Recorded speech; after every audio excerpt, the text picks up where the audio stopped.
Outro tipo de relação que a gente pode encontrar é a relação de ordem.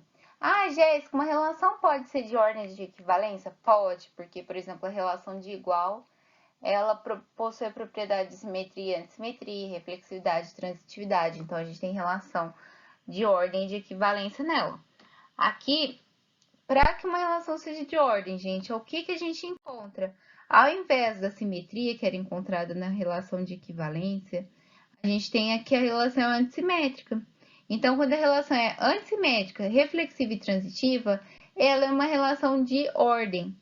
Além disso, a gente pode classificar uma relação como ordem total, se para todo elemento aqui, ó, do conjunto AB, a gente tem relação desses elementos entre si. Então, todos os elementos do meu conjunto se relacionam de forma que a gente encontra o A relacionando com o B, o B relacionando com o A.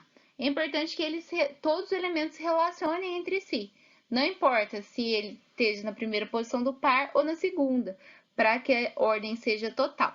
Então, por exemplo, a relação de menor ou igual nos naturais. Eu diminuí aqui o nosso exemplo e eu coloquei aqui para um conjunto com cardinalidade 6, porque o conjunto naturais é infinito, então a gente, só para poder explicar melhor esse problema, eu coloquei um conjunto finito, com 6 elementos. Então, por exemplo, a relação de menor ou igual. 1 é menor ou igual a 1, 1 é menor ou igual a 2, 1 é menor ou igual a 3, e assim vai até o 6 menor ou igual a 6. Então, primeiro, a gente tem que verificar a reflexividade. Então, o meu conjunto contém os elementos 1, 2, 3, 4, 5, 6. Para que a relação seja reflexiva, a gente tem que ter todos os pares que são da forma A relacionando com A. Então, seria 1, 2, 2, 3, 3, 4, 4, 5, 5, 6, 6. Então, a gente sabe que esses pares estão aqui na minha relação, ó. O 1 tá aqui, o 2, 2 tá aqui, o 3, 3 tá aqui, 4, 4 tá aqui, 5, 5 tá aqui e o 6, 6 tá aqui. Então, a reflexiva. Ela é transitiva, ó, por exemplo, 1, 2, 2, 3, então 1, 3. Então, por exemplo, gente, ó, A menor ou igual a B e B menor ou igual a C, então A menor ou igual a C, a gente sabe que sim. Então, todos os pares aqui satisfazem essa propriedade de transitividade. Agora, vamos verificar a antissimetria. Olha só, gente, ó, por exemplo, 1 é menor ou igual a 2, a gente sabe que o 2 não é menor ou igual a 1. Ó, o 1 é menor ou igual a 3, o 3 não é menor ou igual a 1. Então, ela é antissimétrica. Então, nesse caso, a minha relação é uma relação de ordem. Aí a gente verifica se ela é total. Então, para verificar se ela é total, olha, todos os elementos do meu conjunto, o A relaciona com B, o B relaciona com A. Então, por exemplo, ó, o 1 relaciona com todos os elementos. O 1 relaciona com 2, com 3, com 4, com 5 e com 6. O 2 relaciona com todos os elementos. Ó, o 2 relaciona com 1 aqui, o 2 relaciona com 3, o 2 relaciona com 4, o 2 relaciona com 5 e com 6. O 3, idem, o 3 relaciona com 1, o 3 relaciona com 2, o 3 relaciona com ele mesmo, com 4, com 5 e com 6. O 4 é a mesma coisa, relaciona com 1, com 2, com 3, com 4, com 5 e com 6. E o 5 e o 6, mesma coisa. Então, gente, quando acontece isso, que os elementos se relacionam entre si, a gente tem uma ordem total. Então, a relação de menor igual, eu até fiz esse desenho aqui, ó. Ela é uma relação de ordem total, por conta de a gente conseguir verificar essa propriedade nessa relação. Caso a gente não encontre essa propriedade A relacionando com B ou B relacionando com A, se a gente identifica que a relação é antissimétrica, então a gente encontrou antissimetria, reflexividade e transitividade, a gente tem e não encontrou o A relacionando com B ou o B relacionando com A, a gente tem uma ordem parcial. Então, relembrando, ela é antissimétrica, reflexiva e transitiva. E a gente tem que pensar que toda ordem total é também parcial. Então, as relações de ordem total são subconjunto das ordens parciais. Então, o exemplo anterior que é utilizado aqui para a relação de menor igual nos naturais, também pode ser considerado uma relação de ordem parcial. Então, quando a gente tem uma relação de ordem parcial, eu representei aqui com esse símbolo de menor igual, a gente tem um conjunto, a gente chama isso de um conjunto parcialmente ordenado, ou seja, um pole-set. Então, a gente tem aqui a ideia de qual seria o menor elemento do conjunto, do elemento que está mais abaixo na estrutura, dos elementos que estão no segundo nível, quais são os elementos que estão no terceiro nível. Então, a gente realmente consegue colocar uma ordem, estabelecer os níveis em que cada elemento estabelece no meu conjunto. E aí, com isso, a gente consegue determinar a ideia de predecessor e sucessor. O predecessor seria o elemento que vem logo abaixo de um elemento que o precede nessa estrutura. Pode ser um nível abaixo ou vários níveis abaixo. O sucessor seria os elementos que vêm depois desse elemento na estrutura, seja um nível acima ou vários níveis acima. E quando a gente tem um predecessor imediato, seria imediatamente o nível abaixo na estrutura desse elemento.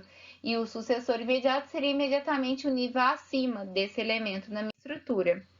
E a gente pode representar essas relações de ordem através de diagramas de Hasse. O que um diagrama de Hasse representa?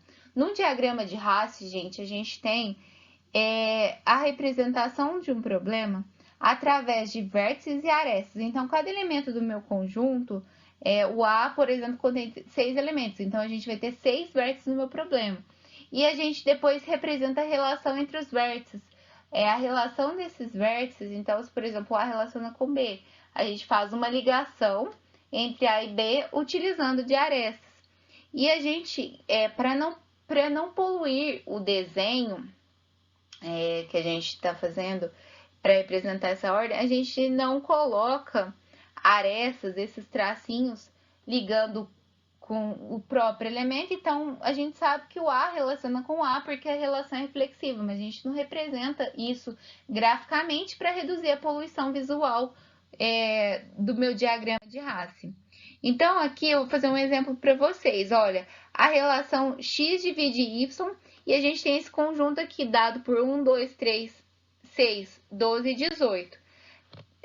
Vou calcular com vocês quais são os pares ordenados nessa relação, calcular, encontrar o diagrama de Hasse, que é essa representação que eu falei para vocês, pelo uso de vértices e arestas, e predecessores de 6, que seriam os elementos que vêm abaixo da estrutura do 6, seja imediatamente ou não, e os predecessores imediatos de 6.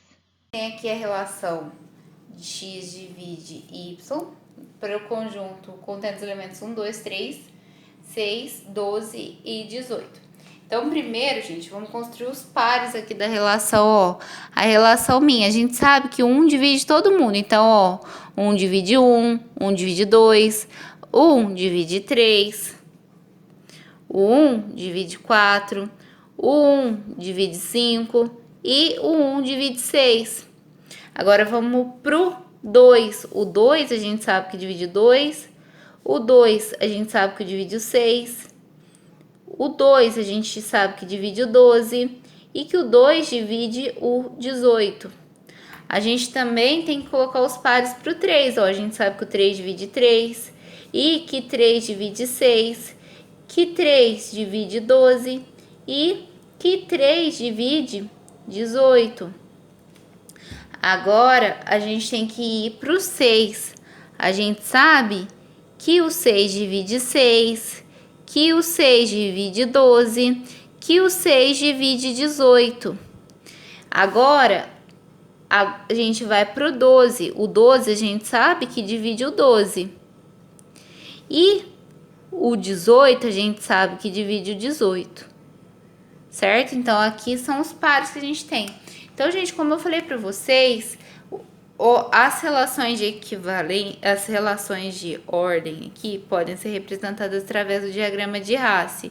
Por que é uma relação de ordem? Ó, reflexividade, 1, 2, 2, 3, 3, 6, 6, 12, 12, 18, 18. Transitividade, A divide B, B divide C, então A divide C. E a questão de antissimetria, se A divide B, B não divide A. O A só divide o B quando A e B divide A quando A é igual a B. Então, beleza.